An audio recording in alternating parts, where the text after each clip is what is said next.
Everyone, so another day, another vlog na punta din sa atong farm. So this is Carl James Cabrera, the owner of Cabrera Fish Farm.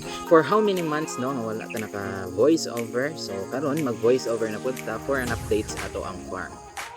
So as what you can see guys, na ang ato ang mga table dool sa tindahan kay gihimo na namo na siya nga free tambayan no, labi na sa kadtong mga naga wifi and also sa mga naga order of short orders na atay available na lumpia, siomai, kikiam, fries, and sa mga hilig magkape guys na atay available nga cappuccino, milk chocolate, and 3-in-1 coffee.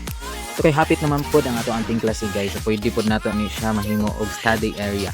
No katong mga estudyante nga mag-research no, tungod kay naaman tay wifi din sa ato ang farm. So while naga merienda, pwede ta maka-research sa ato ang mga projects, assignments.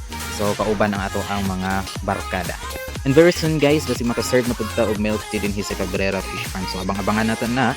Kung sa mga gusto, mga ligo and gusto mag-relax no, especially kung ay mga birthdays, mga celebration no, nga pwede ninyo held din magligo-ligo kauban ang inyong pamilya, barkada o uban pa. So pwede ra kayo na din sa Cabrera Fish Farm. So pwede ta maka-book. In the message lang ko ninyo sa ako ang Facebook account Carl James Cabrera. So naatay butanganan sa tent, labi na sa mga mag-overnight guys. So naatay lights at ang mga butanganan og tent and also sa swimming pool.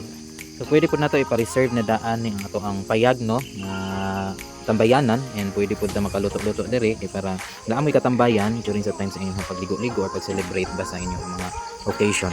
And available gihapon ang ato ang bangka o ang ato ang bangka bike. So kung musakay mo sa ato ang bangka, natay charge nga 20 pesos per head. Kung musakay pud sa bangka bike, the same price sa ato ang bangka, but kung ang duha ang imuhang sakyan, makales ka og 10 pesos.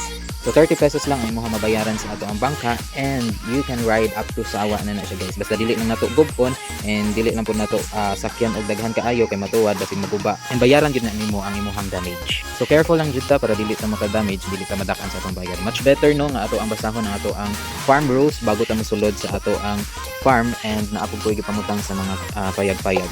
And available na po ang ato ang strawberry picking no. So first come first serve ang ato ang strawberry picking. So 10 pesos per fruit ang ato ang singil sa ato ang strawberry picking. So mao na nakaroon ang update sa ato ang strawberry no.